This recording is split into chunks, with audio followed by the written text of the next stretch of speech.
And we're on. Fabio Zonin. Thanks for being on Fitness and Consciousness. Well, my pleasure being here. So excited about it. And I just found out that you and I have met before at the Dome of Strength a few years ago, even if we didn't have a chance to talk before, right? So that here's a chance. Yeah, I remember when I walked into the hotel, I saw you at the check-in. I was like, I bet he's a StrongFirst dude. And I didn't know that you were already an instructor. I didn't know who you were, but I could just tell that you must be there for the same thing. And so that was cool to like end up seeing you the next day, and it ended up being your not just I think you were like a master instructor at the time. Was that? I was one of the masters, yeah, at level 1 there. I think you were not. He was not in my team, but I was co-leading the cert together with my colleagues. Yeah, that was fun. Yeah, I was on Cole Summers' team. Oh yeah, Mm-hmm. Awesome guy. Yeah, he's very cool. So, how did you find out about Pavel to begin with? Because you were back, you had your RKC before then, right? Yes, I'm back from the RKC times. And I followed Pavel when he left the RKC. And this is interesting. I think I had the first ever StrongFirst tattoo in the world, because I knew that StrongFirst was going to be announced that specific day.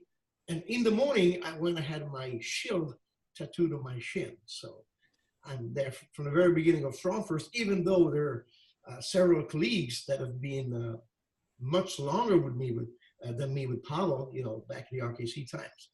And, I discovered about Pavel by pure chance.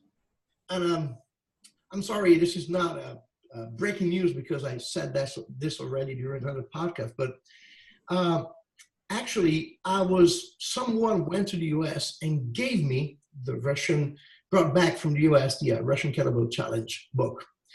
And I said, this is interesting stuff, really cool. So I just opened the book, and I saw this guy and in the cover, Pavel, and he was, holding this kettlebell. I didn't know what it was, by the way. And of course, at the time, I was deep into bodybuilding. And so I thought, that's not a bodybuilder. This is not about bodybuilding. What is this cannonball? We don't have we don't have those here. So I said, I'll read it one day. And I just put it in a drawer there. So it stayed there for a year or so. Until someone here in Italy translated and published in Italian another book by Pavel, which was Beyond Bodybuilding. And now the new edition has some pictures on the cover, but the old edition had this black cover with just, Beyond Bodybuilding by Pavel. So I bought this book because it was about bodybuilding. So I got this book and started reading it. And I did not realize at the time that that book was wrote by the same guy of the book I had in my drawer, right? So I read this book, and I was kind of surprised because everything was said and written in that book was pretty much the opposite on everything we did in bodybuilding up to then. And, I was also a teacher for the Italian Federation of Fitness, so I was teaching principles that did not match with what I was reading in the book. However, everything was written in that book did make lots of sense to me. So I started playing with it, trying some plans, trying some exercises. I recall exercises such like a renegade row and exercises like that. I said, this stuff is awesome. And so I started kind of changing my way of training according to the book. And then I found out that Pavel was coming in Italy for a seminar. So I attended a seminar. I met Pavel, and then since then I got stuck with him. And I kind of registered for the RKC right away. And there was none in Italy, of course. I was one of the first Italian RKCs. There was one in Hungary at the time. Like 2 months later, the seminar. So I wasn't prepared, because that seminar, by the way, was about Beyond Bodybuilding. So the only thing that was covered with kettlebell was the swing, and the two-hand swings, by the way. So I just went on the website, read a little bit the standards. I learned that my English was not as good at the time. So I did not realize we were supposed to use doubles. Mm. And so I read about a 24K kettlebell, and I purchased a 16, a 24, and a 32. I said, I'm going to train with a 32, so the 24 will be easy at the cert. But I had no idea. So what did I do? Watch YouTube, of course. Mm-hmm. So I got several different, techniques and ways of using the bells, and I had no idea. In fact, I got injured right before attending RTC. So I showed up there completely unprepared, and I'm still wondering how I survived. And I did not pass, by the way. I didn't pass. I got a video to send, which was the clean. Also because I did the double clean. I did tore my bicep like a week before going up there. So I was not allowed to do the snatch test on day one. At the time, when you did your SFG level 1, the snatch test was kind of one of the last things you did on day 3. At the very beginning of the RKC, at those times, you showed up and you had some morning recharge, some mobility work, and then snatch test right away. And since I had this bicep torn, Pablo did not allow me to take the snatch test, and I wanted to go home. I couldn't because I was driving there. I had two Italian buddies with me, so I just couldn't leave. And so Pablo talked to me and said, "You're an athlete. You for sure did enough stupid things in your life. I'm not allowing you to do one more. If you're gonna get injured now, you're not gonna enjoy the cert. So save, learn whatever you can, and then you'll have a chance for your snatch test on Sunday, the last day." So I did my snatch test on the last day, and my arm was still aching, so I did it with one arm. At the time, it was not 100 snatches, by the way. It was by the weight. I was 92 kilos, so I had to do 92 snatches, and I made it with one arm. And I think that even with not perfect technique, but I think that's how one of the masters at the time, no, he was a senior at the time, Jeff Newport, noticed me, and that's how I kind of gradually got into the system. I was noticed somehow. And of course, after I did that, I wanted to bring that experience in my country. So I helped organizing the first ever RKC in Italy the following year. And then since then, I'm in. So that's the story behind it, by the way. Yeah, that's really cool. Yeah, I'd go to the library all the time. I started as a trainer in 1999. I was 20 years old, and I was certified by ACE. I don't know if you're familiar. It's pretty easy to get. It's not a big deal. There's no physical test. It's just you study and then you go take a test, and you're and I'd go to the library all the time and get all these books. And I remember pulling the Russian Kettlebell Challenge off the shelf, like, what's this? And it just like changed my life. And so I was like, these guys are like Superman. Cause like Pavel, he's not like, yeah, he's in good shape, but he's not like 80s Arnold. Like he's not a huge, but he has a definite presence. I've never met him, but just through the images and then watching videos, his presence is just obvious. It's one of those things you can't fake. Like a good martial artist, you can almost feel it if you're by one. You can almost feel it. And so I got the book, and I was doing some stuff with like fat-handled dumbbells. And I was like, man, this would be kind of the same. And then I happened to find the first kettlebell I ever saw at the used sporting goods store, 24 kilogram. I bought it, and I was, be out in my backyard and doing all the stuff. And it was like showing my buddy stuff and like doing the get up, and like he's reading me the directions step by step for the get up. And I was like, man, and I started as a trainer in 1999, and in 2001, I got out of it because I didn't like what I thought you had to do to be successful. Like I thought you pretty much had to be lame. I thought you had to be mediocre, because it seems like if you're mediocre, you're going to attract the most people. That's the way I saw it at the time. I was working at a very the most popular gym in town. I was an employee, and it was just like from like one machine to the next. kind of stuff. And it was just, the owner was a control freak. Uh, and so I got out of it. And then like when I got the RKC book, I was like, I kind of want to get back into training people. I was working out with my buddies in the yard and stuff like that. But I was like, if I get back into it, it's only going to be through Pavel. And this is just impossible. How could you do 100 snatches with 24 kilograms in 5 minutes? I mean, this is incredible. And then, but you follow the steps, you follow the program, and it happens. Now it's not easy for me, but it's not that big of a deal either. And yeah, it really changed. It really just changed my life, just pulling that one book off that shelf. And so then, once we get into like kettlebells and stuff, and then we learn about Valery Fedorenko, we learn about sport style, and it's like, oh, the sport styles, their numbers are better. I mean, they just are. I mean, so like, what makes you stay with StrongFirst instead of, because well, maybe snatches aren't maybe a big difference, but like for clean and jerk, I would imagine it's definitely the case for me, or like push press, stuff like that.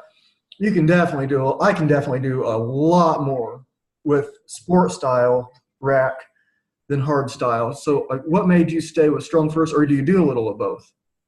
No, the reason, well, you brought up so many points of discussion. I'm going to start from the last one, but there are a couple of other inputs you gave me that are really interesting. Now, you see, yeah, the way StrongFirst uses kettlebell and the way the sports style uses kettlebell is completely different. I'll give you an example.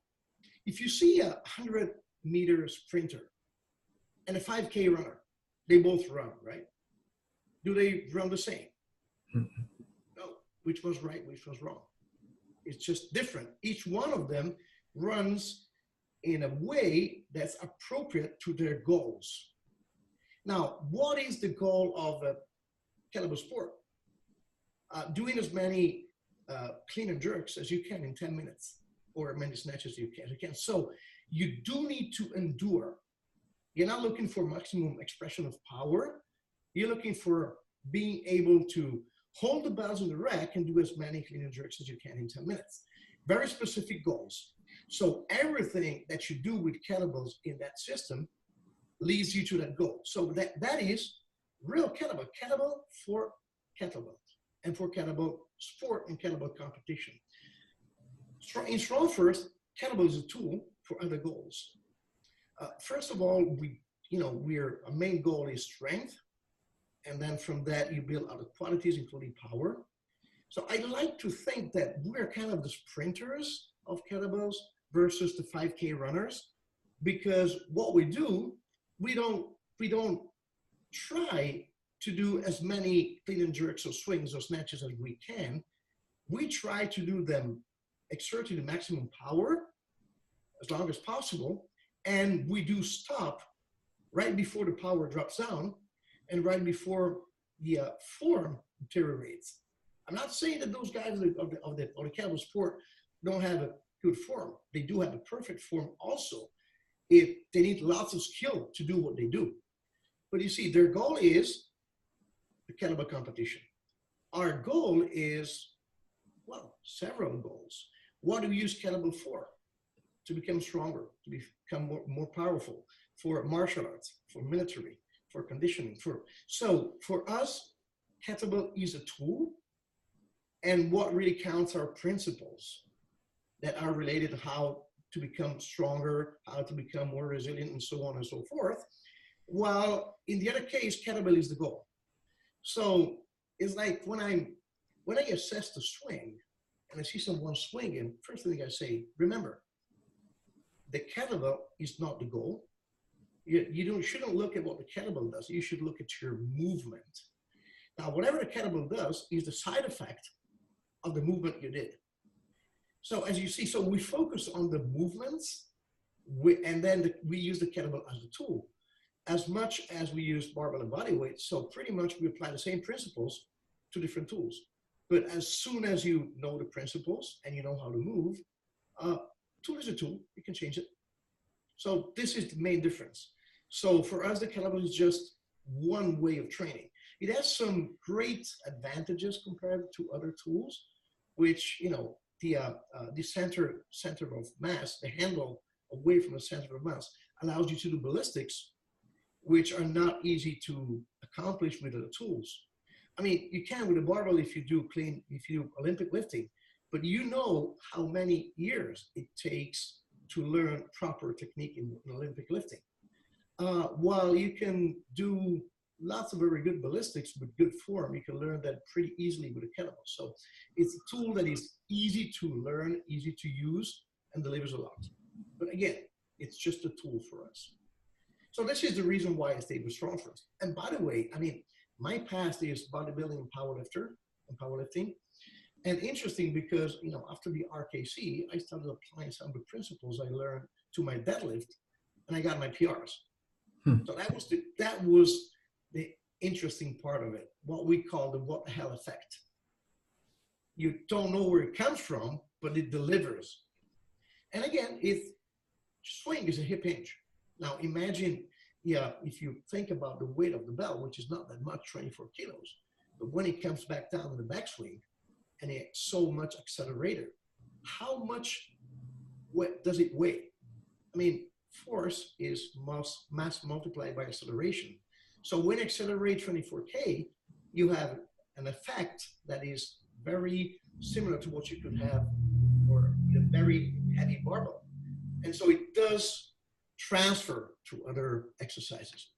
So this was one of the things. The other thing that came to my mind while you was talking, and your story is pretty similar to mine. I got certified with Italian Federation of Fitness, and within like 10 years, I found myself to be one of the master instructors teaching and, you know, personal training courses and so on and so forth. I had a gym. At some time in my life, I was co-owner of 3 gyms, and I felt your pain. I mean, same frustration. So when I went to the Pablo seminar, I was expecting type of seminar or workshop or course, which similar to what I've attended before, which is you sit down, someone shows you a PowerPoint, talks a little bit.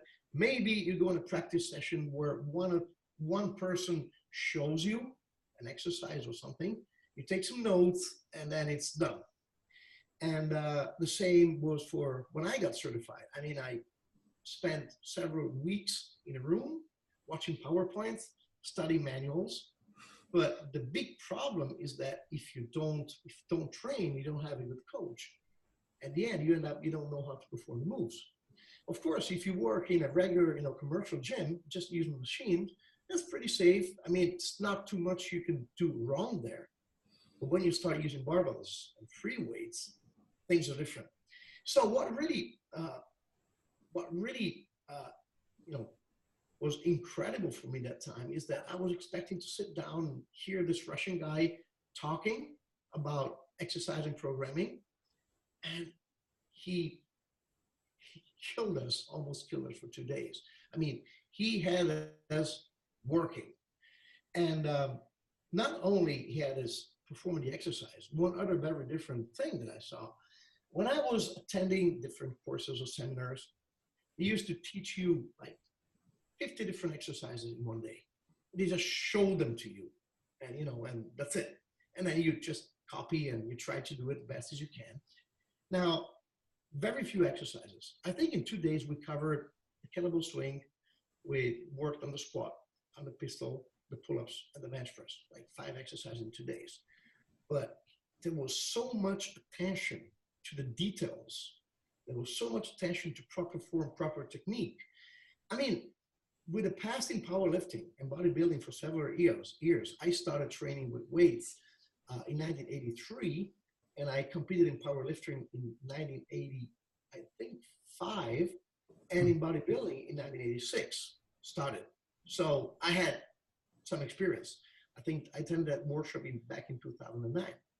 So I thought I knew about barbells. I thought I knew how to perform a squat. I thought I knew how to perform a bench press. And after so many decades of experience, this guy, took out of his cylinder things I didn't have an idea they could exist. So that was the main difference. And also one other thing that I see, if you've been in the fitness industry, what frustrates people is that you go to the gym every day and you don't really see a result. There is not a measurable result, I mean, yeah, I look more fit on the mirror, but you don't have numbers.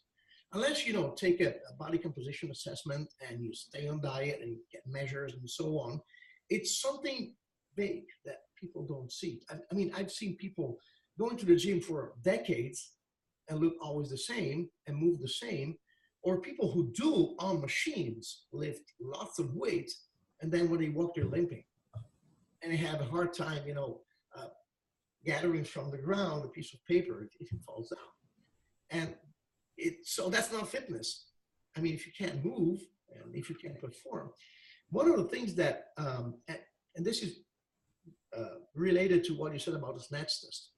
One of the things that I really enjoy in doing what I do now is that you do see measurable results. And you do, and people, regular people, I mean, I was an athlete already, but I'm thinking about regular people that achieve the snatch test or the sinister goal or the beast tamer Ironman, people who were, doing something else in their life. We're not athletes. I have some, one of our team leaders here in Italy, StrongFirst, she's a StrongFirst team leader now. When I met her, she had a newspaper shop. And she was not moving. She had a newspaper shop. And she ended up, by chance, through a workshop, she started moving, and now she's a team leader. Wow. And there are hundreds of stories of people who completely change their life. And I'm not talking about business only. I'm talking about health and the way you feel with your body and results. I mean, if you tell anyone, if you take any person and you hand them a 24K belt and you tell them, hey, we get to the point where you're going to do 100 snatches with this, and you show them a snatch. They just hand the bell in their hands. They say, this is impossible. I'll never do it. But then within a few months, they get it. So, this is something interesting because in the fitness industry, and most people, they might say, I want to move well, I want to be healthy, I want to be strong. But we know that most people just want to look better in bathing suit in front of the mirror. Yeah. But at one point, that's not enough anymore. I mean, so if you also able to perform better and to measure your results, then you really get into it. Because just looking good, which is something you can achieve, but for a limited amount of time. I mean, I've been a bodybuilder for several years, and you got your top shape once a year. And you couldn't keep it. Every time I competed, I said, I'm going to stay like this the entire year. And then you just can't do it. It's impossible. Well, measurable results in movement, in strength, in conditioning is something that you can maintain. Of course, you peak maybe once a year, but you can maintain it, you can measure it, you can progress over time, and it has no age. I was amazed a couple of weeks ago, I taught a cert in Mexico for the first ever cannabis certification in Mexico. So people who did not know too much about the system. There was a 70, I'm not sure if 72 or 74 years old chiropractor attending. They did great. And I think, I'm not sure it was the dome that you attended or the following year, we had a 70-something lady who passed all her tests. And it was interesting because since she was, over a certain age, you'll have easier tests. So like to get up, you use a lighter weight, and snatch test, you only have to do it for 3 minutes. But I passed her on the get up, and she refused it because she said, no, I want to do it with a 16 kilo. So I'm not allowing you to pass me until I send you the video that I do with a 16 kilo, as 35 years old lady would do. And this is results. This is something that ties you to this because you do see it. So it becomes a mission at one point. Yeah, it's pretty amazing. So she did it with the 35 then. Yeah, she sent me a video a couple of months later. But Oh, so she didn't even do it then. She had to send the video in. yeah, Wow. the way it works, the way it works at our certs, you are tested on the last day. If you don't pass some of the skills, you have 3 months to send in the video, correct? Now, she did pass because she was supposed to use ladder bell because she was over 60. But she did not accept it. She said, you're not graduating me. You're not giving me my certificate until I send you the video and I show you I can do it with a regular weight, with weight that everyone else, younger people use. So she wanted to do it. That was interesting. Wow, that's really cool. That's really neat for her to do that, to um, just want it that bad. Because I've been there, and I was working out with kettlebells for 4 years or so before I did the certification, 4 or 5 years, something like that. And after that first day, the uh, man, I was so sore, and I had like I could feel like every fiber of muscle in my body was like, holy fuck. And I had a shoulder injury, and there were times during the certification I couldn't press the 16 kilograms once. I couldn't, like, I couldn't get it off of my. It just hurt. I couldn't post for the get up, and everything else was fine. I could snatch fine, and I could. There was just like a couple things where my arm was just not letting me do it, and I remember like walking home, walking back to the hotel, walking over that bridge, like giving myself a pep talk, like, because I asked Coach Summers, I was like, I can do it with my left hand. I'm right-handed, but I can't do this stuff. I can do it all left-handed. Can I? What happens then? He's like, well, you'd have to send in a video, and I'm like, there's no way I'm sending in a video. I'm getting this done, and I did it. But it's like, especially the first one, uh, it's like a. I mean, it's a big deal for a lot of people, and I weigh like 165, something like that. So I'm not like the biggest guy, and I know they changed the weights now. Bigger guys have to do heavier, but it is. So when you get that certification, I couldn't imagine just saying, "No, I'm gonna do it with I'm gonna do what the 200-pound guys have to do." Or something like that, like whatever equivalent it would be of that lady, because I know what it's like to go through that and feel that kind of soreness. Because like you said, you're not just sitting there listening and taking notes. I don't know how many swings you do over the course of the weekend, but it's a lot. Many, many, many. Yeah. We are, if you realize, we're very careful and concerned about safety. So you never get like, hey, give me 200 swings. You only get them in sets of 10 with some rest between, like a go, you go. But you build volume throughout the day. So we kind of make sure that everyone's safe, that form does not deteriorate, but we do build the volume throughout the day. So at the end of the day, you have been swinging the bells like 600-800 times, sometimes more. But always a little bit at a time, like in what we call the grease the groove fashion. Right? Mm-hmm. That's what we do. It's interesting because, as you said, that cert is not something you buy, it's earned. This was one of the things that tied me to the system at the time. I realized that I earned it when I got it. I didn't feel like many other courses where I paid for it. So I need to have it. It's mine. There was like, I earned it on a battlefield. I really earned it. So you kind of give more value to it, And also, this is one other thing that makes it different is that you do have some tests that you're aware of from the very beginning and some standard weights. It means that you need to show up prepared. You just don't just show up.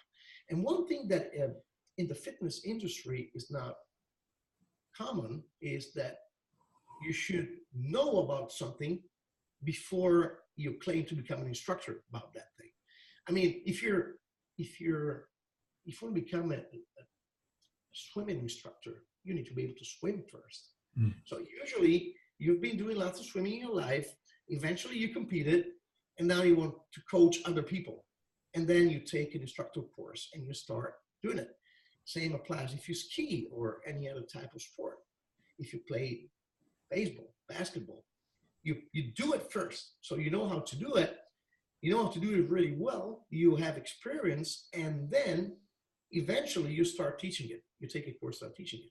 In the fitness industry, there are so many people who don't know about fitness, never performed before.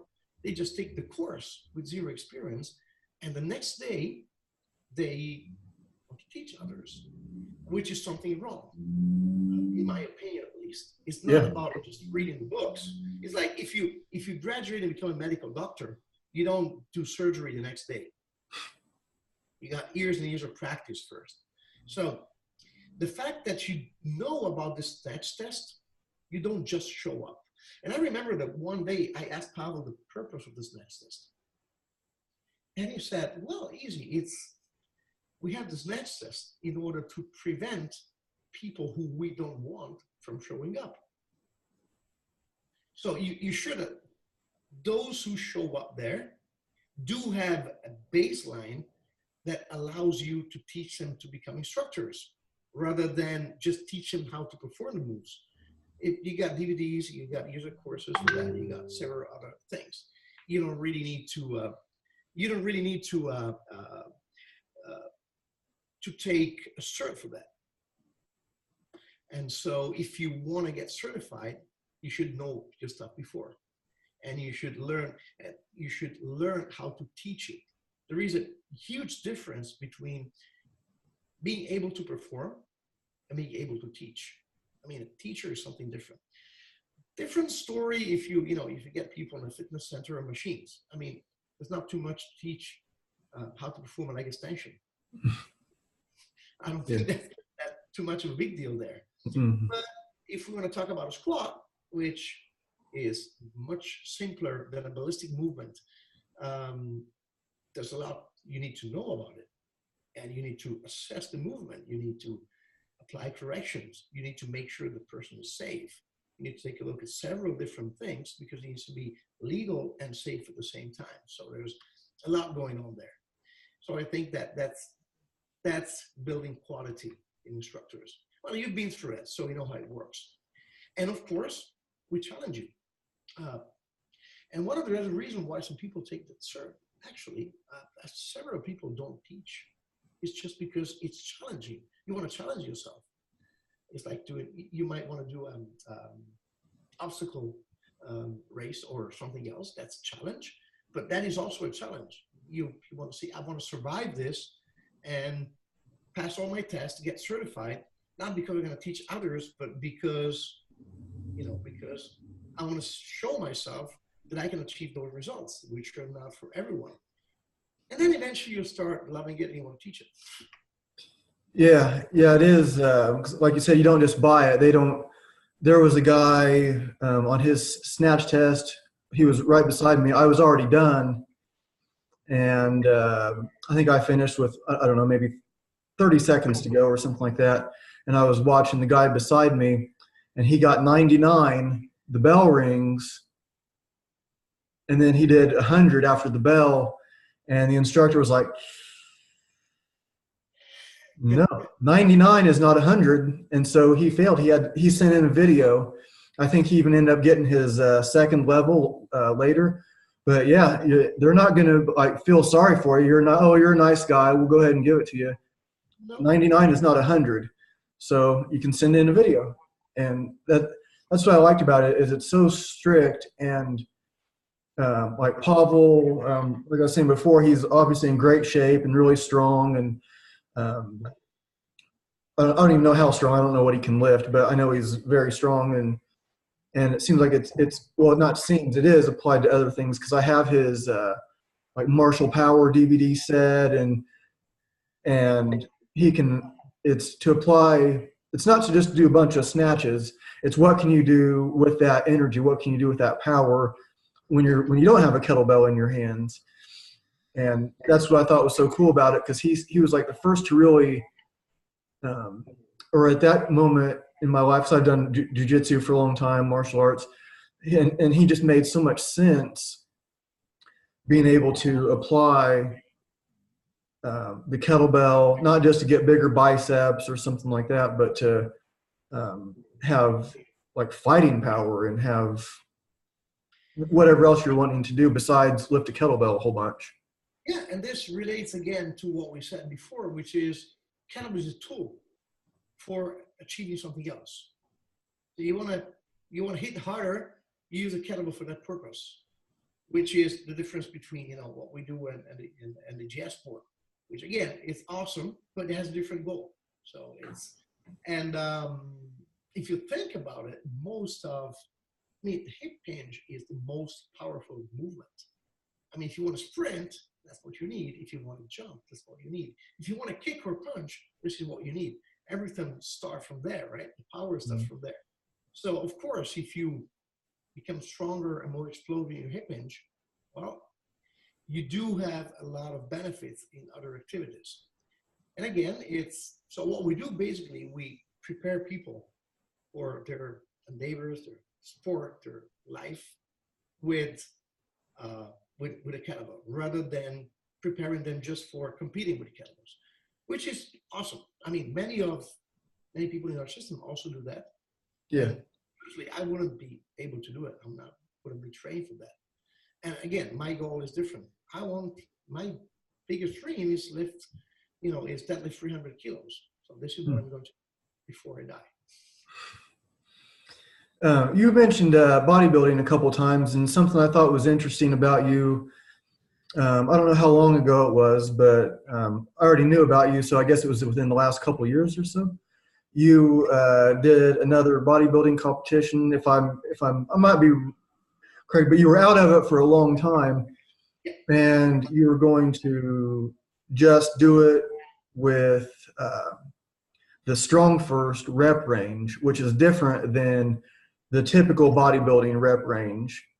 And you ended up doing pretty well. Can you just talk about like the different rep ranges and how you did it and why it's different? Yeah, it was different because, well, at the time, I switched back to bodybuilding after several years. I think my last competition was 2006. And so this one was 2016, so like 10 years later. And in those 10 years, I didn't do anything like bodybuilding. I did just kettlebells and stuff like that. And I did powerlift. I got a shoulder injury, so I couldn't go back to powerlifting as I wished I could. And so I said, well, let's do something. And everything came across because I wanted to kind of demo to myself, first of all, and then tell others that you don't really need to train like a typical bodybuilding to look like a bodybuilder. My idea is this. What I realized when I used to bodybuild, I used to be strong because of my powerlifting background. And I would never give up my strength just for bodybuilding.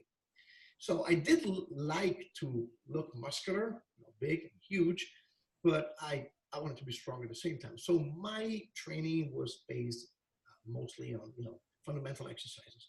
I did also use machines. But at one point I had this thought. I thought that I'm looking at some athletes. Look at gymnasts, look at 100-meter sprinters.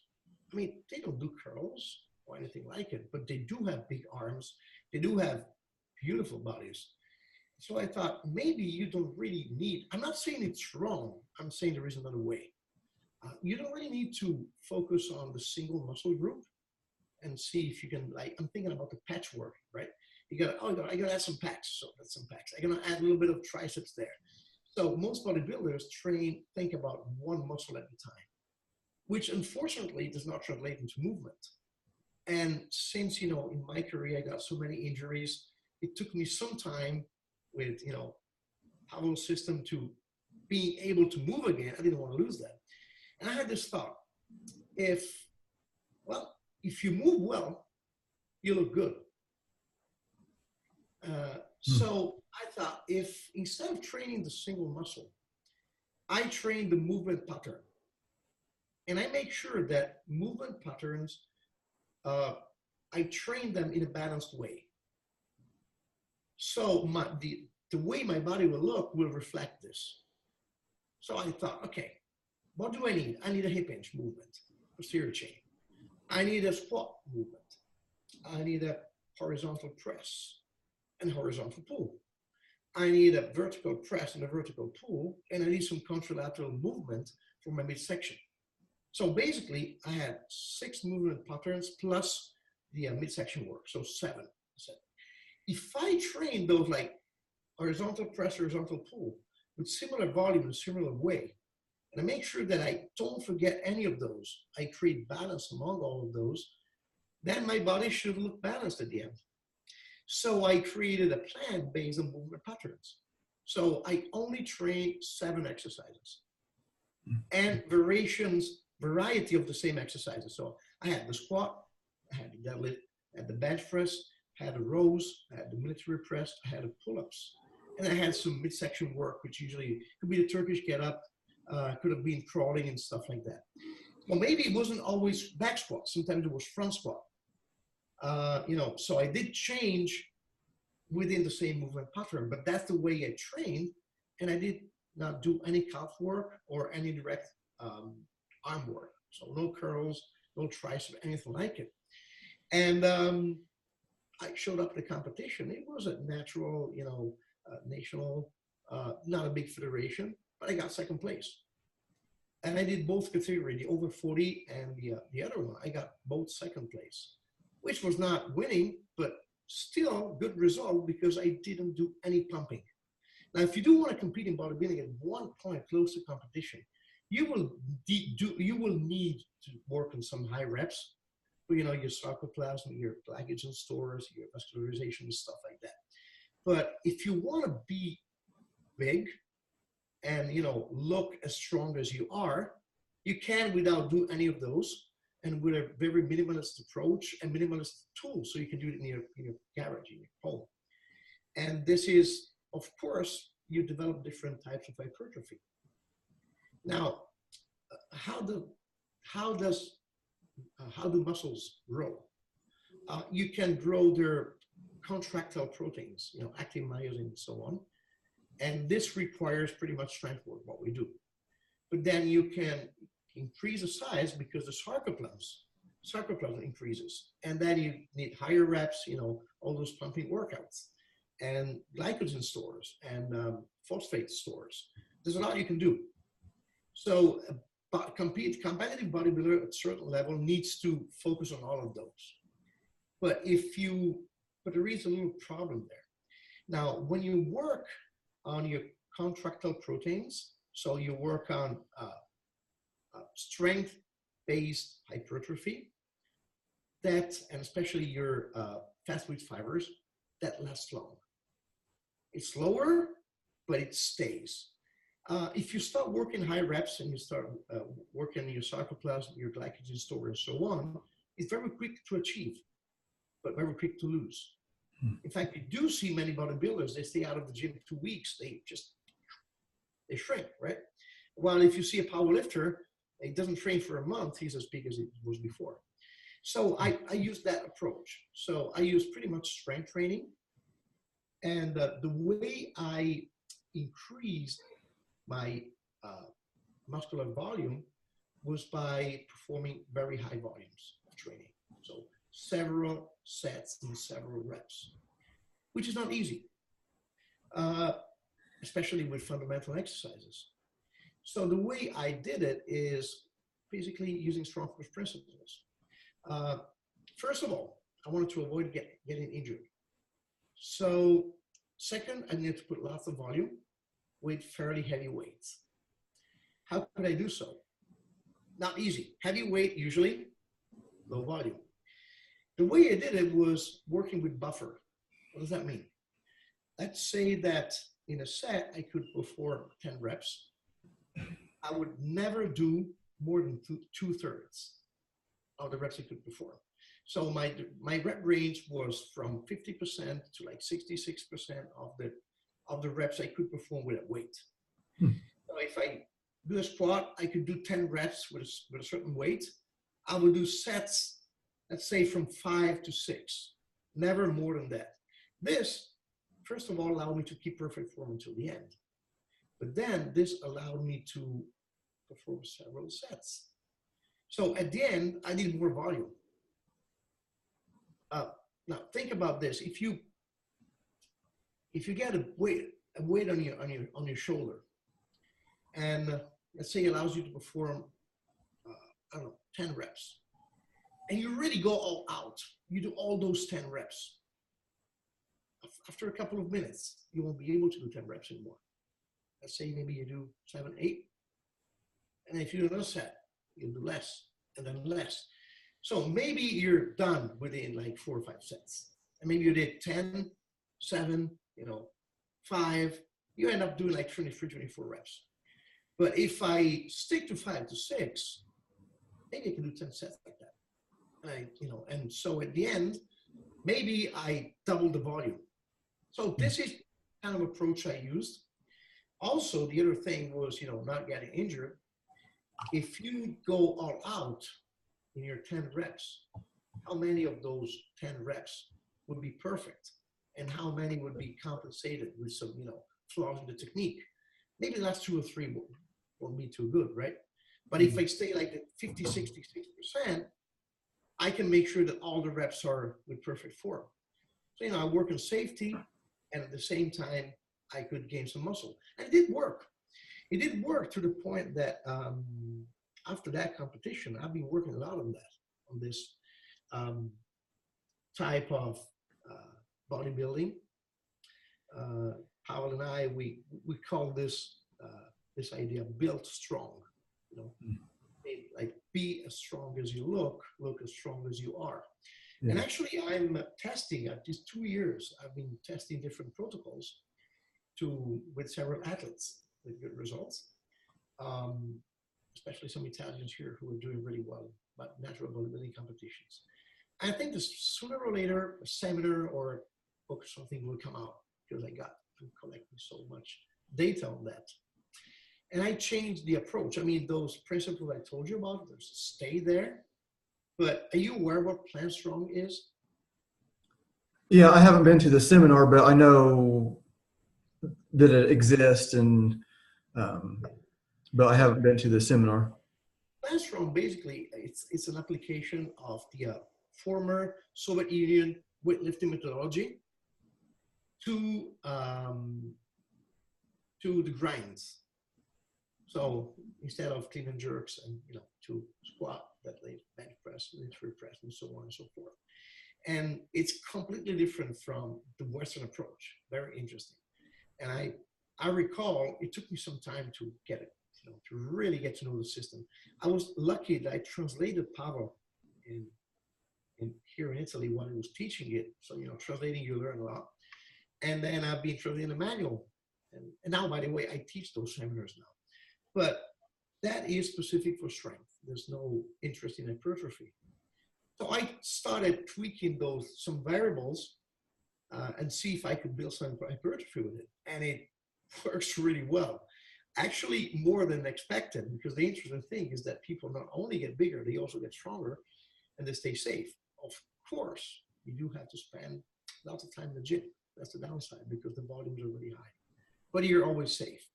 And so I've been evolving this system, and I hope that sooner or later I'll be able to come up with something if time allows. Very interesting.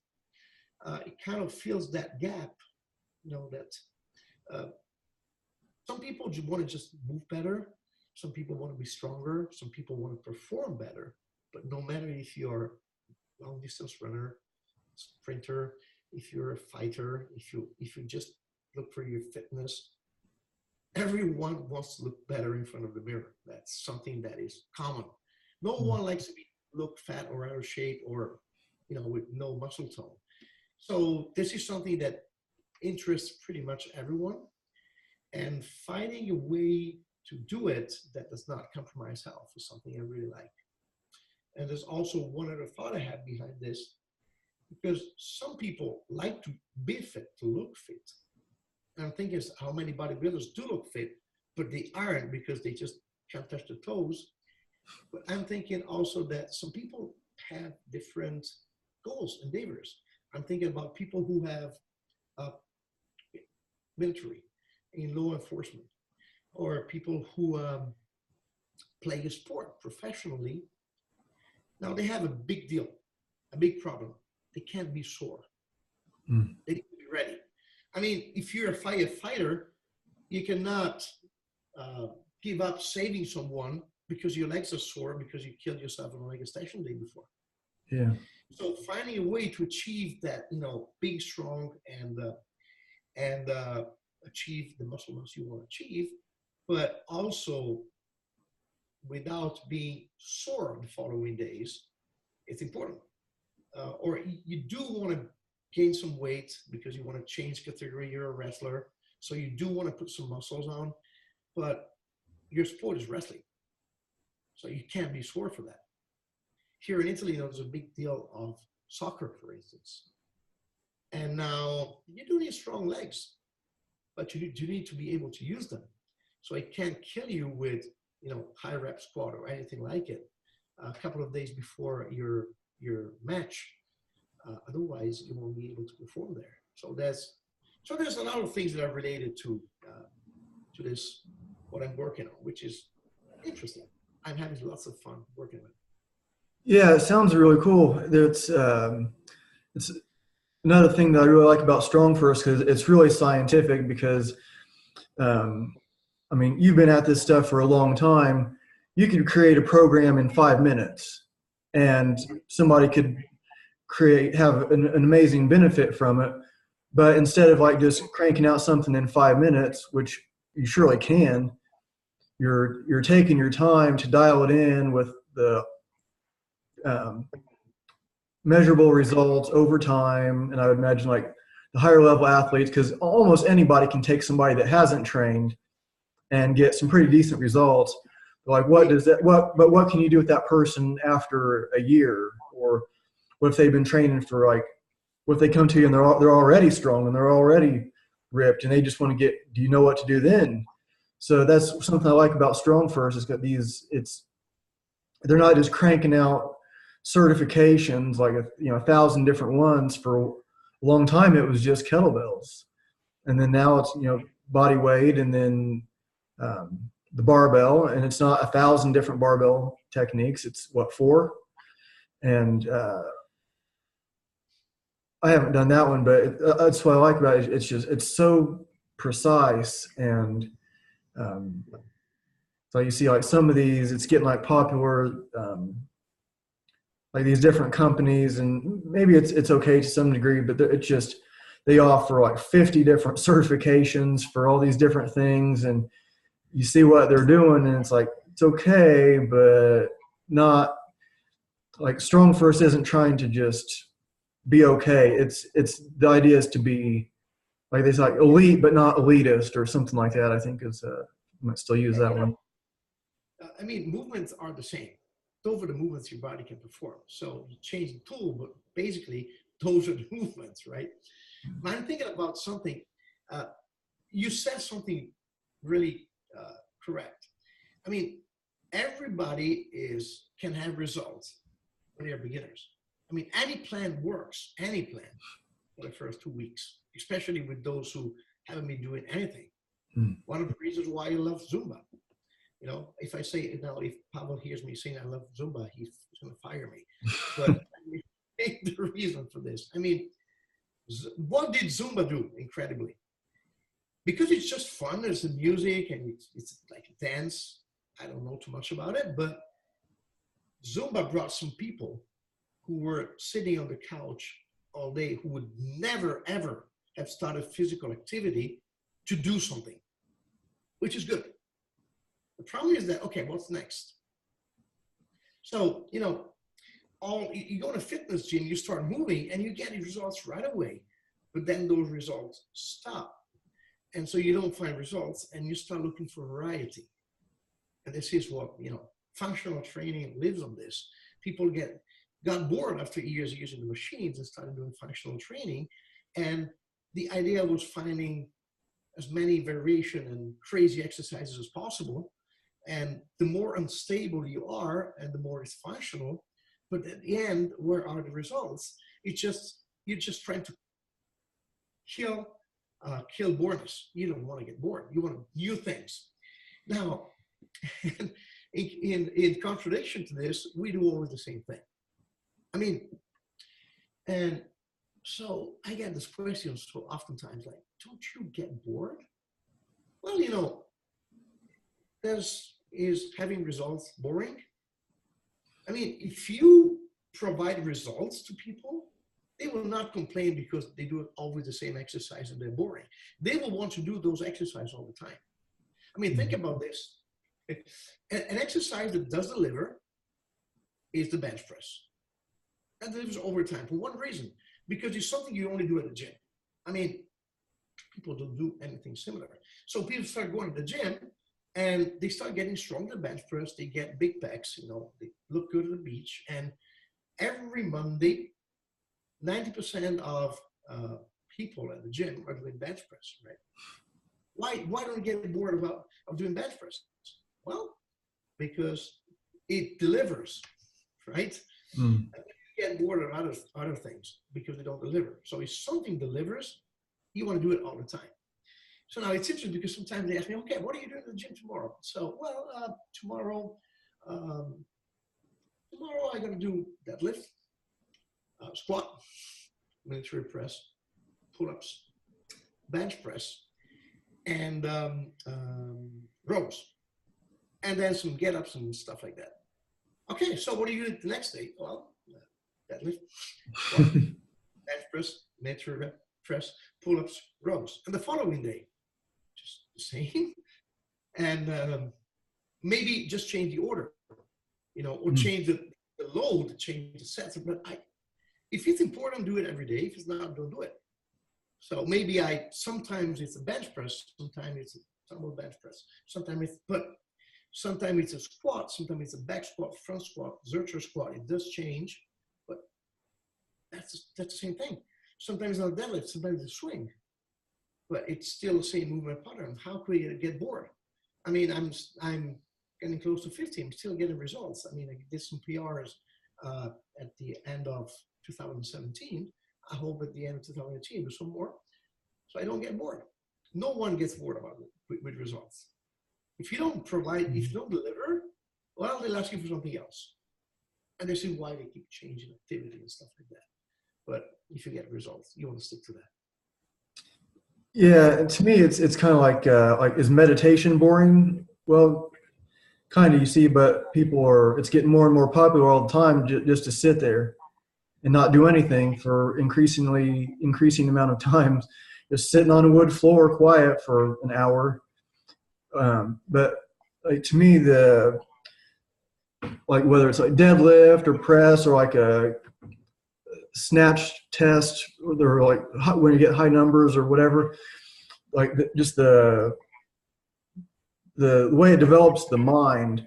So it's something I've been thinking about, and I put out like a couple things on the Instagram, like for with martial artists, like especially like grapplers in mind, because they have like this weird kind of strength, like if you're new to a judo class and you're going up against a black belt, why is he so sturdy? Why is he so hard to move?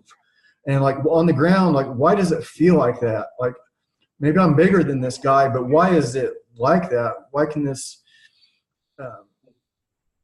But like grapplers just have this weird strength. So I'm like trying to like plug some techniques into like how to develop balance. Like if you're like standing up, doing rows with a cable machine. Okay, so I'm not thinking like, oh yeah, I'm going to work my lats. I'm working my balance. Yeah. So like working the lats is kind of like a different kind of thing. So that balance, being able to like have that staying rooted and not have it so heavy that I have to like lean back, like which in a grappling situation you're going to get thrown backwards. Or so I'm trying to like plug some different ideas I think that are not really commonly thought of to develop strength, or like that weird strength, like that weird balance, weird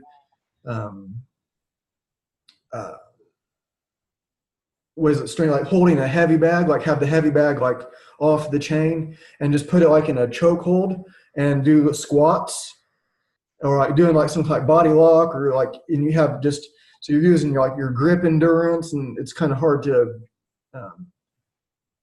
work that into use a barbell for that, like or dumbbells or kettlebells. I forget what my point was. But you're that the mindset. So like the meditation. It's almost like when you're going for these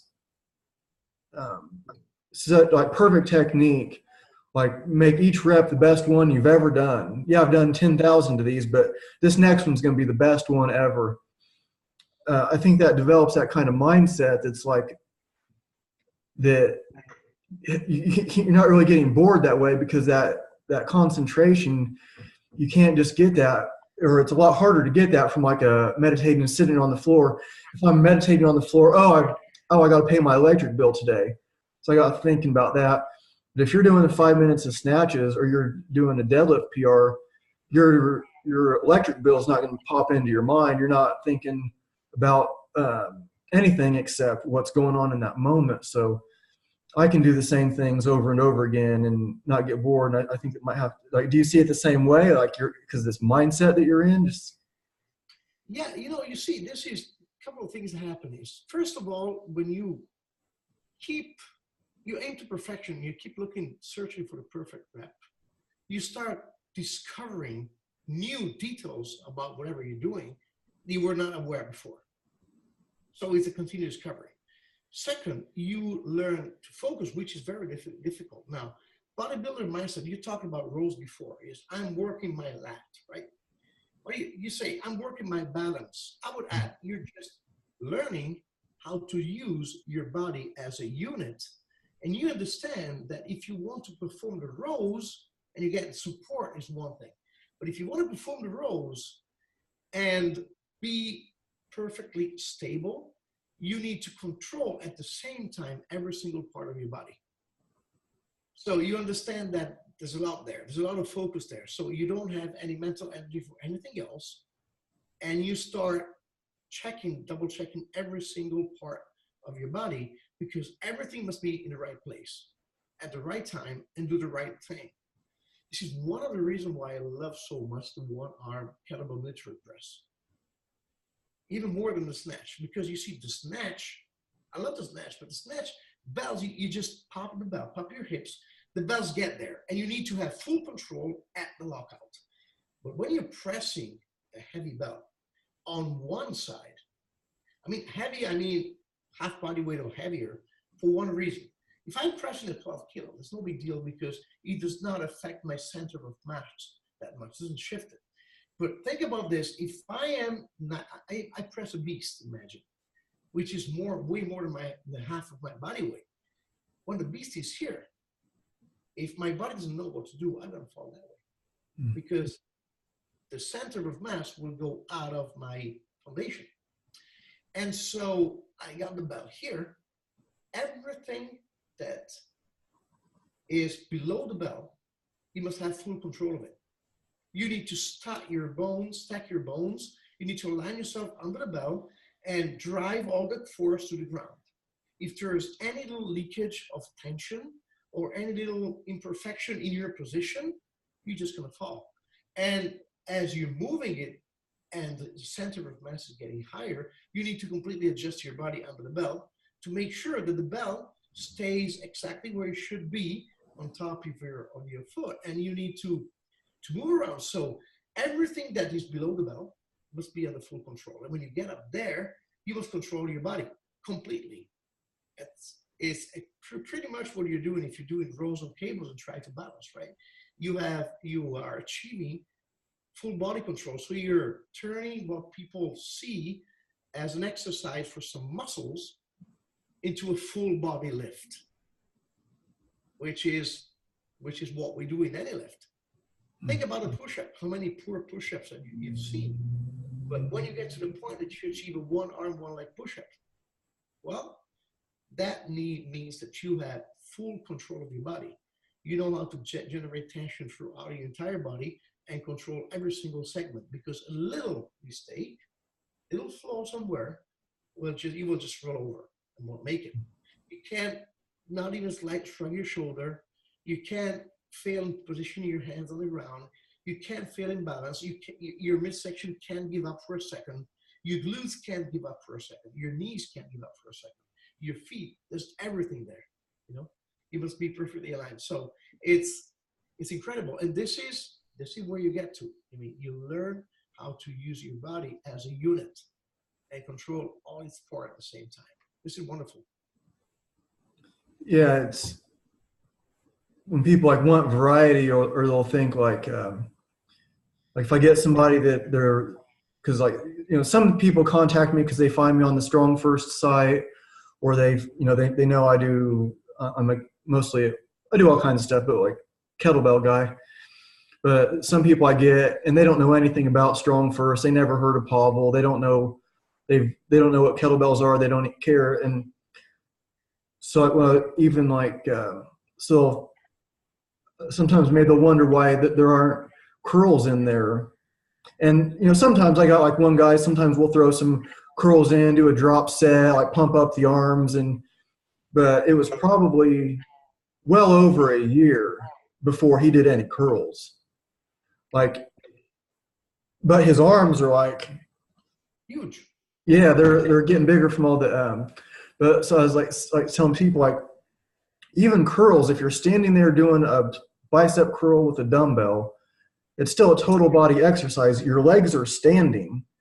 Yep. I mean, if your obliques, your abs are going to have to be tight. So is standing there doing a bicep curl an ab exercise?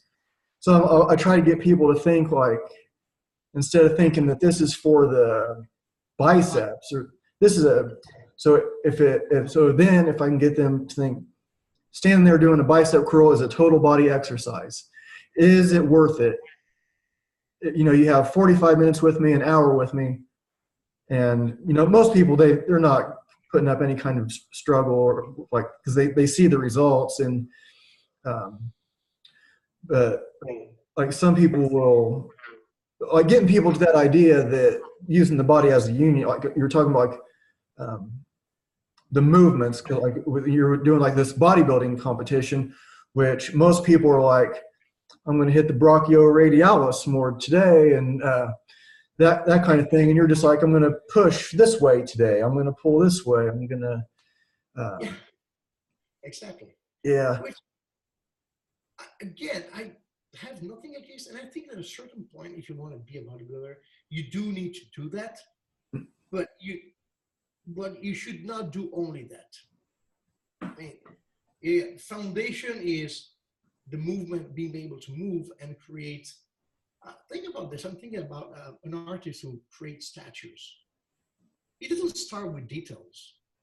I mean, you get a big stone and give it the shape of a person, right? And you make sure that all the proportions are there. And then gradually, it looks more like the final product. But you start working on the small details at the very end. If you have this big stone, you start, trying to work on the eyes and the nose, you'll never know what's going to happen at the end. So I think that if you're I like that.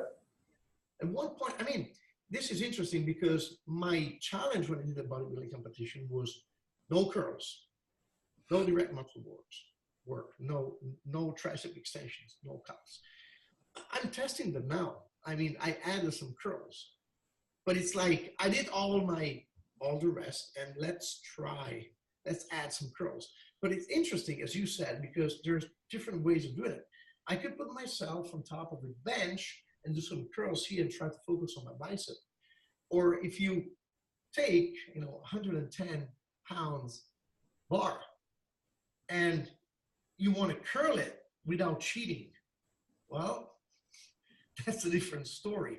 You really need to root your feet into the ground. You need to pull up your kneecaps. You need to squeeze your glutes. You need to tighten your abs completely. You need to keep your shoulders unstruck. And when it's here, you get so much, midsection work because of the long lever there that it's really, hard and huge. So you can do it. You can do functional curls, by the way, if you want to. The point is that, do you need them? Most likely not, unless you're a professional bodybuilder. Or do you want to do it? Can you have bigger guns? Yes. Uh, but when should I start doing it? Well, when you create a foundation. I mean, I see so many people go to the gym, regular gym.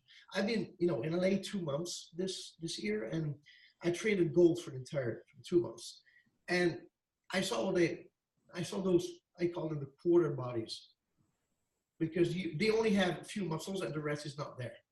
People who go to the gym and just they have this t-shirt and just do some pecs and biceps. That's all they have.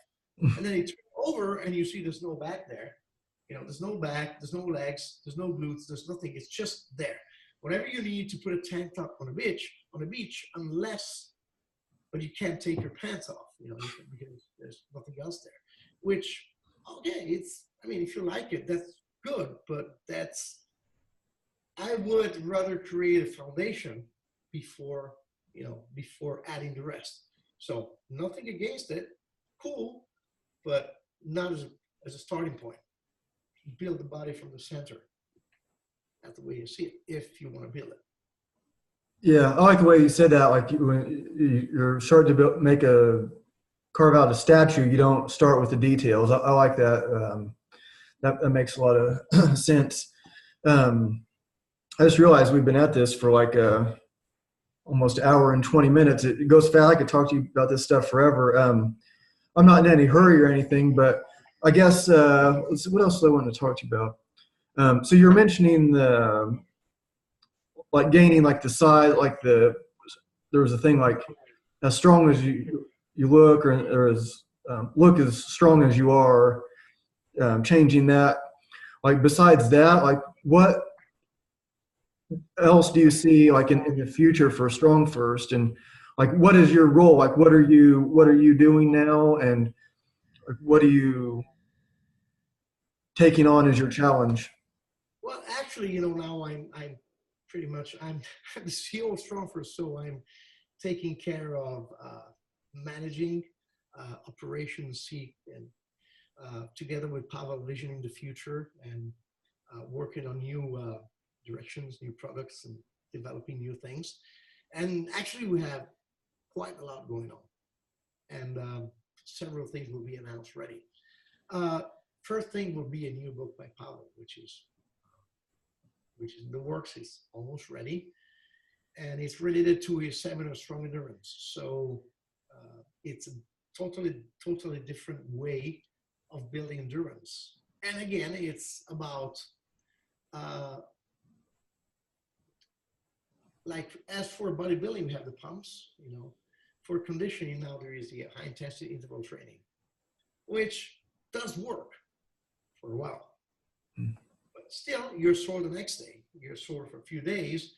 And as you know, if you do it on a regular basis, you get this progressive diminishing of returns, and then you start, going back. So Pavel's been researching for almost 5 years in this. There's a lot of, breaking research behind what he's been doing. And it's so completely different way of seeing conditioning.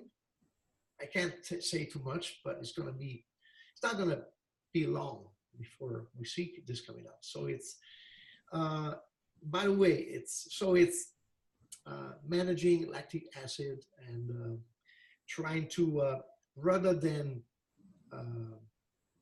learning how to tolerate more lactic acid, teaching your body how to build less of it, and focusing on power, and you will get your conditioning as a pleasant side effect. That's very interesting. And then we're working on new events, new different type of seminars. We're introducing new modalities and a couple of new things that are related to performance on one side and well-being on the other side. I can't spoil the announcements, so but there's before the end of the year, 3-4 big things are coming out. The only one thing I can mention, because I'm involved into it, Pavel and I wrote an ebook which is coming out soon, and it's about powerlifting cycles, strength cycles. powerlifting. And there's some, work for strength and some for hypertrophy. But the real new stuff will be that related to strong endurance and conditioning. And also, we launched the podcast, which is, so basically we started doing what you're doing. We're having several very interesting guests over there, and we're going to improve even more of those, this field. And then we started with the online training, which is, it's very different for us. It's something really new. What we want to see, we don't want to change our nature. We want to keep doing what we've done up to now, just better. And so we're not going to make our certs easier. We want to keep our certs, very hard to achieve. People need to deserve to earn that diploma on the battlefield, because this is, if I made the certification easier, I would disrespect you and your diploma. Take value away from your diploma, right? Because you know what you've been through to achieve it. So this is not going to change. So we're not looking forward to build 10,000 instructors. We're good as we are. And even if not everyone knows us, what we want to make sure is that who get to know us know that we do deliver high quality instruction. And so, opening to other things like online training is completely different. That is aimed to users. So both our user courses and online training are aimed to people who are not interested in teaching others or becoming instructors, but people who want to learn how to use properly the tool or the system, and they have no access either to a gym or to a StrongFirst instructor or to a StrongFirst accredited gym. And so they provide resources for them.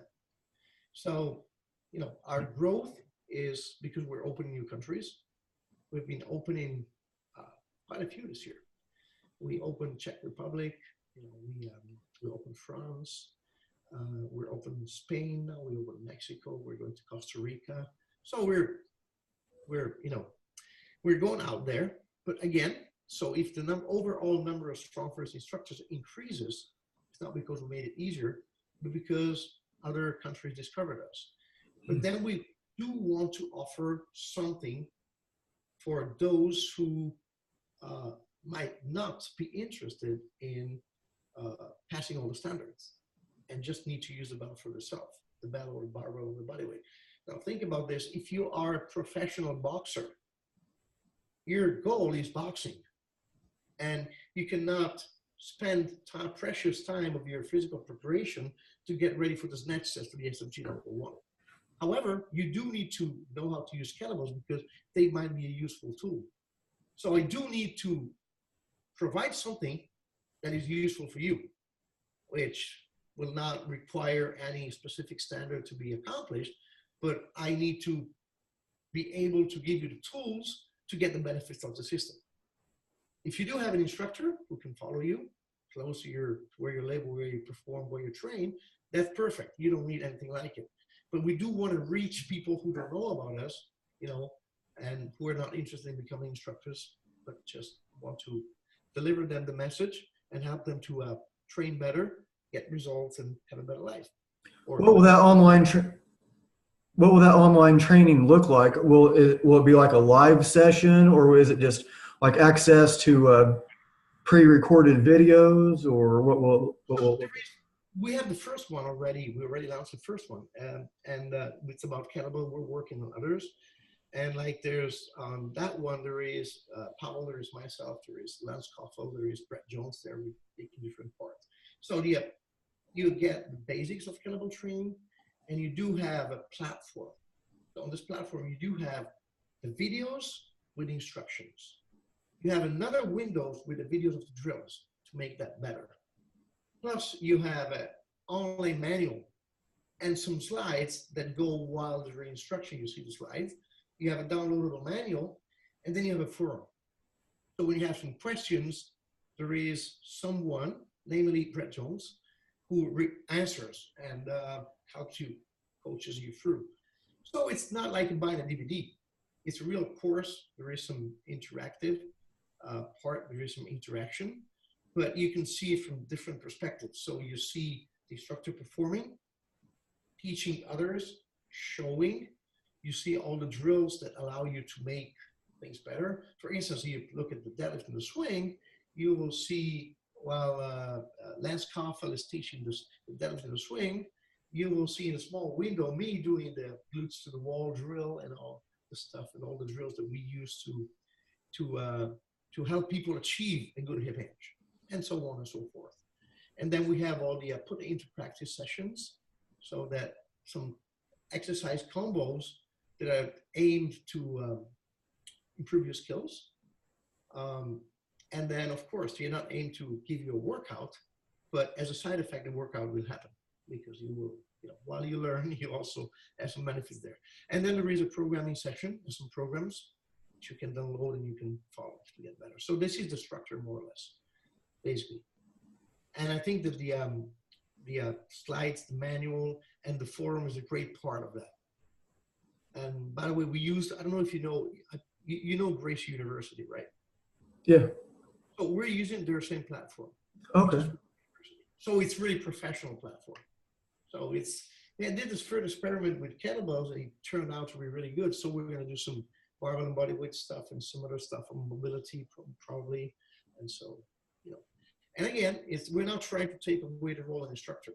We're aiming to those who don't have an instructor or want to train home or, or in different countries, they just don't find someone.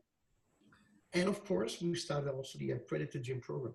So we're accrediting gyms all around the world where we make sure that they do have instructors, they do follow our system and the standards where people can go and train and be sure that they have a person who is aware of our system and can train them according to it. So this is one of the things we just launched, we're working on. And we're improving, of course. Yeah, it sounds really cool. There's a lot of good stuff going on, and it's always solid. There's no, it's always high level. And sometimes I look at other systems and I was like, okay, I think I'm going to dig into this. Maybe I'll get this certification, or I'm like doing some of these moves or whatever. And then it kind of get bored with it, or and I'm always back to the StrongFirst stuff. It's like, I'll do all this other stuff, and I never give up the StrongFirst stuff. All the principles I use for my clients, and I don't. I do a lot of different stuff, but it all pretty much fits into StrongFirst theory. And so I was kind of considering, okay, I have this. My certification expires in next May. Am I going to try something else? And then I kind of think about other stuff, and I always just no, I'm going to go for the level 2, and it's just it never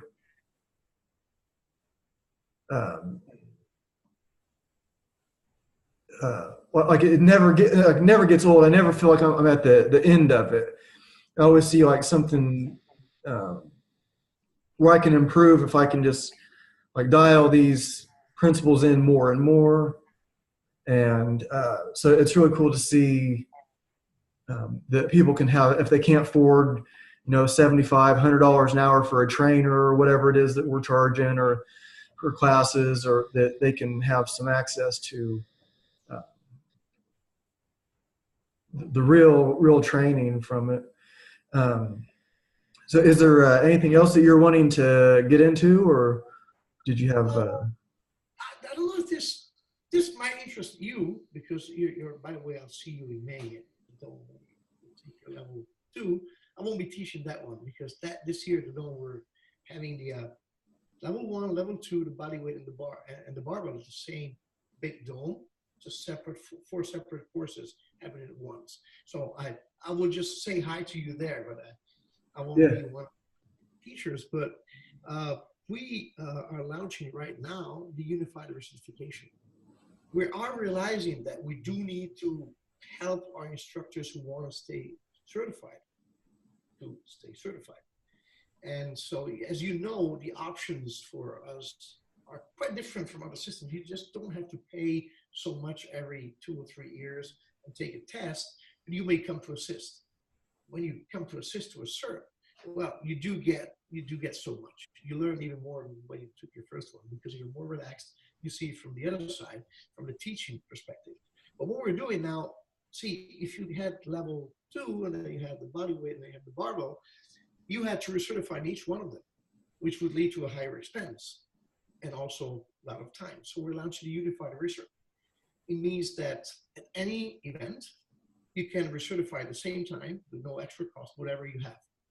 So let's say that now you only have level 1, you won't have that level 2, but then let's say that your level 2 expires and you will have to choose, oh, I'd like to take Plant Strong, but I can't because I have to get recertified. So I invest some money on getting recertified. Well, the change will be that you attend Plant Strong and you can get recertified for free there for whatever you got. That's awesome. So instead of getting always recertified, a way to recertify is attend new events. But also, now let's say that at one point you got the Cannabis level 2 and the barbell, and you need to recertify both of them. You don't have to take different tests. It will be a unified test. It will take some of the tests of the barbell, some of the kettlebells. You don't have extra costs. You recertify the 2 of them at the same time. But let's say that at one point you get to the point where you have the kettlebell, the barbell, and the bodyweight, all of them. Well, you will have a new rank of instructor, which is called StrongFirst Elite, which means that, and your certification, in that case, instead of lasting 2 years, will last 3 years. So we're trying to reward those who stay with us and those who want to learn more, trying to help them learning more by, cutting their expenses quite a bit, as much as we can. Because we're realizing that many would love to stay with us, but at one point initially we say you need to keep one hand on your heart and one hand on your wallet. So if we release your wallet, you can keep both hands on your heart and do what you like to do. So this is pretty much the goal. And this, I think it's a huge step forward. I'm so proud of this. I've been working so hard on this together with my colleagues at the HQ because we really wanted this. And for us, it's a great investment because, before someone would pay like $300 to get recertified in the kettlebell, and then $300 for the barbell, and then $300 for the body weight. Now with $300, they get them all. Or if they attend an event, they get it for free. So you understand it's a huge investment, but we want to have the mindset of a school rather than the business. We do, of course. This is how I feed my family. This is what I do. So there is business, but I want to think that business for us is side effect, not the goal. We want to deliver, and we want to provide instruction. We want to create a community of people who are promoting the message of strength and health. And this will lead to have some business, but we don't do it for the business. Business happens. Well, other circumstances, one of the reasons why I left the Italian Federation of Fitness time was, let's do business. If it happens that we also create good instructors that help people, that's good. But let's think about the business first. I want to turn that over. I want to think about, let's be a school and let's deliver and let's spread the knowledge. And then, of course, if this will lead to some business, we're really happy because, of course, this is how myself, our leadership, and our HQ feed their families.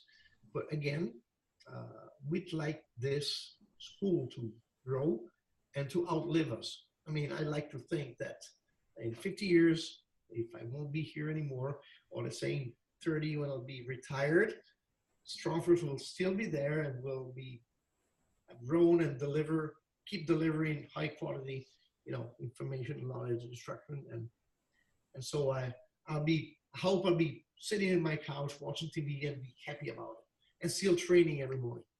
That's what I hope. Yeah, it's really cool. That sounds like a really good plan.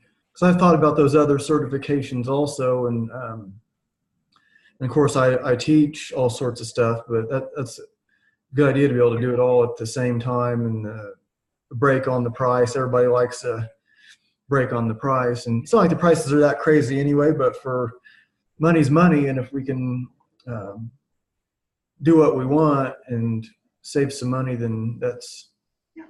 You know, the big deal is that the more you have in any system, you know, if you have certifications with us, with others, to keep current, the more you have to spend. Now, the idea is reversing. I mean, the more you have, the more you deserve to spend less and to be helped because you're doing a good job. So trying to reverse this idea, you know, instead of punishing those who are seeking for continuous education and for more and more knowledge, we should reward them, you know, which is, it sounds like not a good business move, but, you know, if our community grows, it's going to be also a good business move. And again, I'm happy if people do also other, I mean, I take other certs. I took other certs. I mean, I did CrossFit level 1, I did CrossFit Olympic, CrossFit gymnastics, I did something with TACFit. And I love seeing other systems. I still, you know, I'm still tied to mine, but everywhere you go, you get to learn something, everywhere.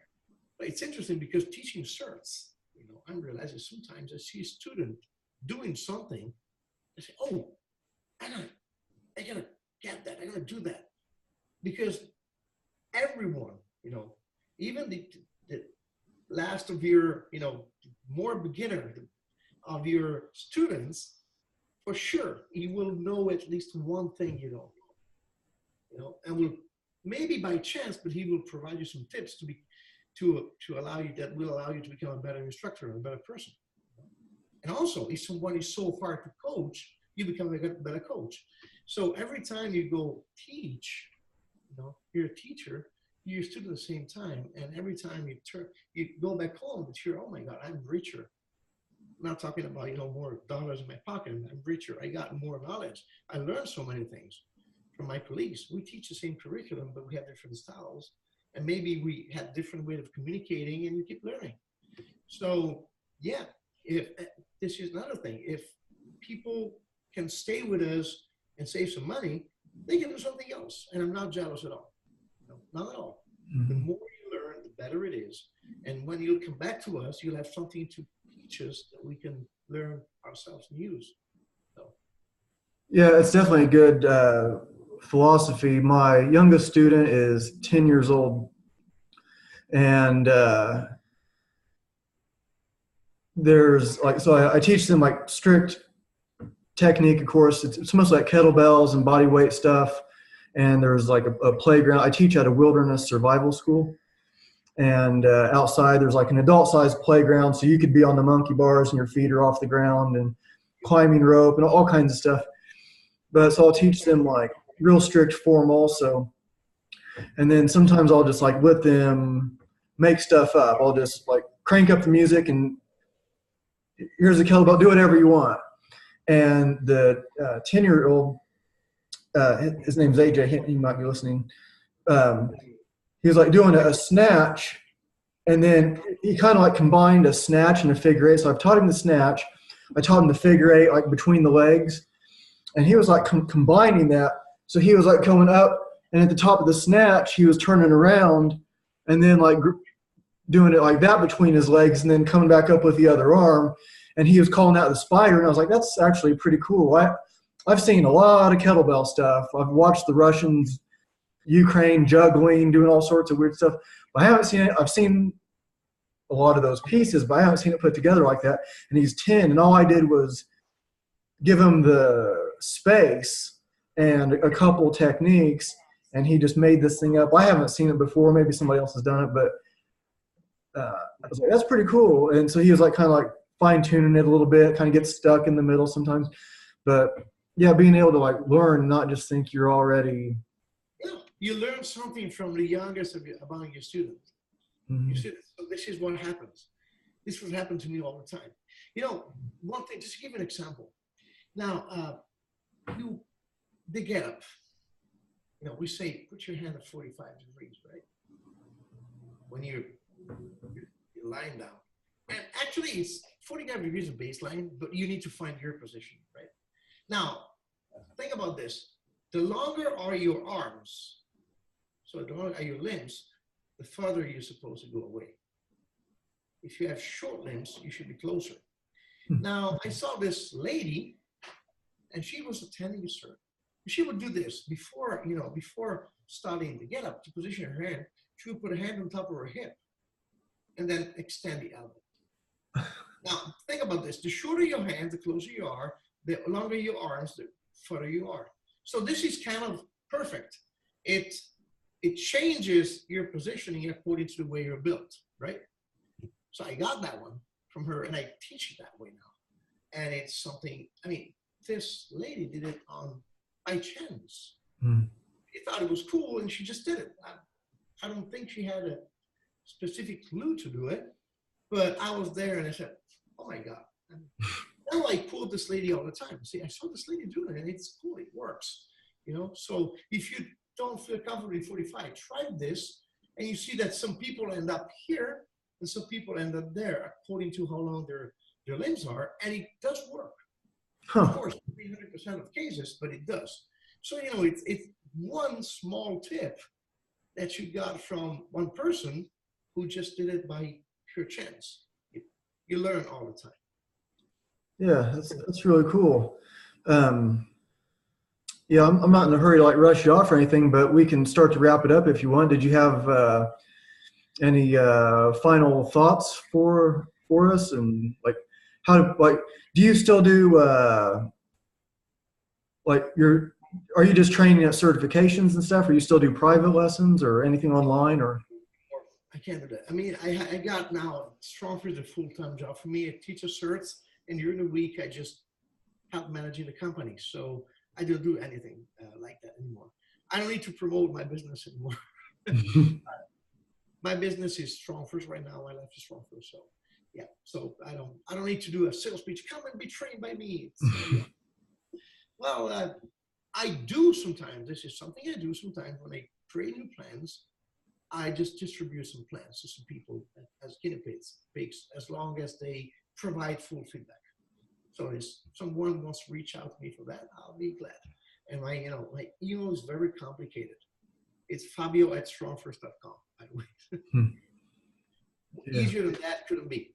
And so yeah, and just as final thought for whoever is listening after so much time, if they're not bored, they can get the final message which is always practice perfection, and don't look for variety, but try to do better whatever you're doing right now.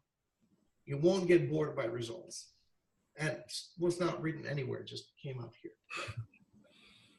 Yeah, I like it. Well, thanks again for being on, and thanks Alberto Galazzi for I thought about having you on, but I figured you're probably so busy, and so I was gonna get to sending you a message anyway. But he's a really good guy. He actually helped spread my show quite a bit.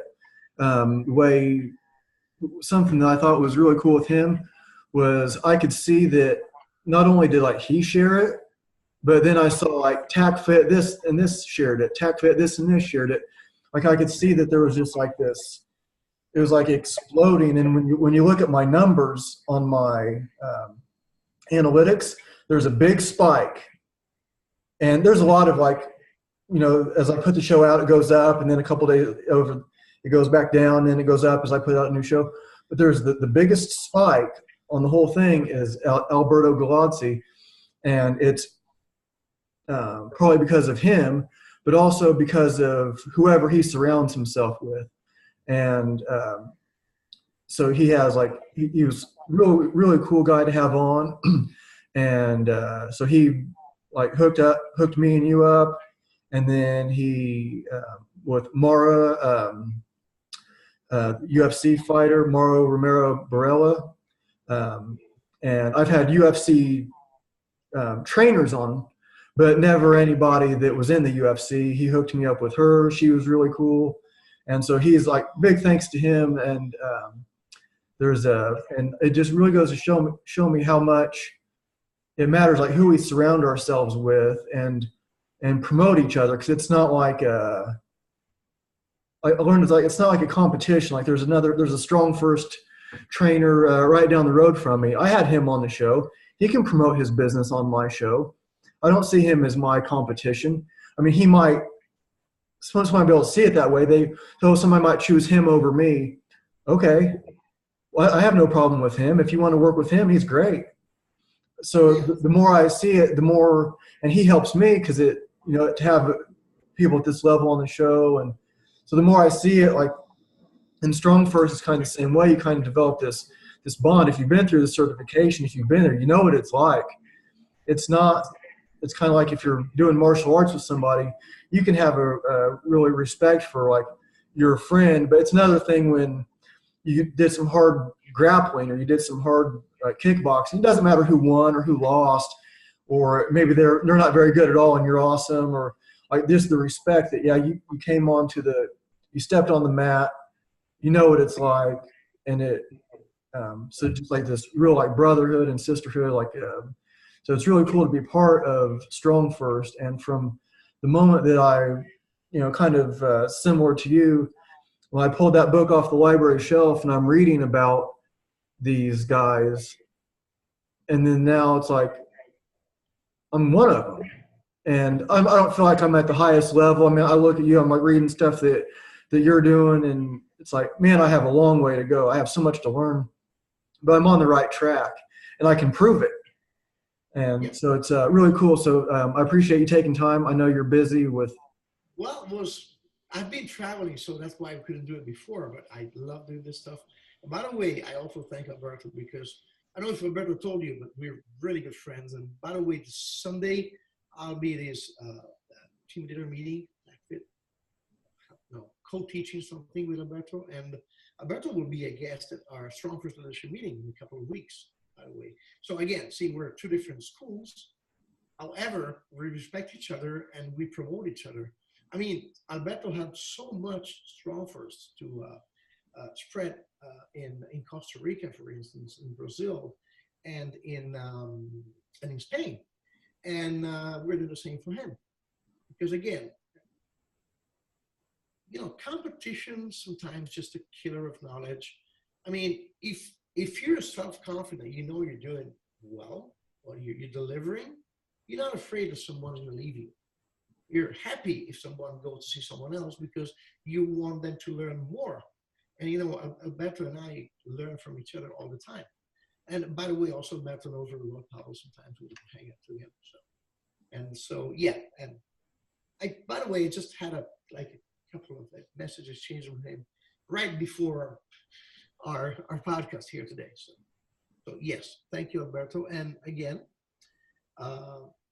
something that Alberto has been creating is a community, and which is what we create in the StrongFirst, and what we want to develop. It's as you said, brotherhood and sisterhood under strength, which is we just help each other.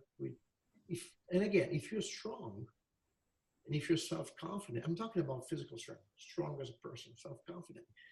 You're not afraid of competition, and you are not afraid of losing your customers, your students, or anything like it. You are open to share. You're open to share because you're self-confident. You're not afraid of anything. And one of the most beautiful things about this community is that, I travel the world, and it's like being home all the time. You should take a chance sometime to go and assist some international events. You'll be amazed. You'll be amazed. Well, we'll see you at the Dome. I'll get you to know some people over there. Yeah, maybe sometime I can get into assisting, and I did plan on moving up in the ranks, and I've seen the emails before, if you want to be an assistant, you can apply. You have to, but yeah, I would definitely like to get in on that. And of course, I love teaching this stuff, but also be held to another level. Okay, now you're teaching at an instructor certification. You keep doing this. and you need to like tweak this. Oh, cool. Okay, great. Now I understand. The experience when you assist is that, first of all, you learn how to teach at a different level, higher level, first. Second, you get to know people from different countries. You'll make some friends you'll never lose. Third, from the other side, you get to learn things you couldn't get when you attended the survey. First of all, because it's the second time, and you can digest only so much information at once. So the second time you get those details that you missed the first one, but also you see them from different aspects because you don't, different angle, because you don't have the stress of the test and everything else. So you just enjoy the instruction. And also we do refine, we do sharpen the blades. So every year there's something new, there's something different, there's something that's improved. But also at the Dome, you were until Team Summers, and maybe I taught the swing, someone else taught the get up. And probably when you did it, Mark Chang taught the get up. But then you assist and you'll find a different master who teaches the swing, and a different team leader who teaches the get up, and so on. And what happens is that you get to learn the same things taught in a different way, from different perspective, with different focuses. And it's, still, I teach a couple of certifications per month. And I still learn every single time something new. So if you get a chance to assist, just do it. Don't miss it. Apply and assist. You're going to have a great time. Yeah, I definitely will. Well, cool. Well, I will let you go, and I really appreciate you coming on. And I will, if I don't talk to you before, I'll see you at the Dome. I'll be the guy with kettlebell. Exactly. I'll see you at the Dome, and if not, you got my email, so I'm here. So thank you for hosting me. Thanks everyone for listening for such a long time. I hope we didn't bore you. Hope not. And look forward to next time. And see you at the Dome. Thank you so much again. All right. Thanks. I'm going to stop the recording, and I'll talk to you for a second when I hit pause.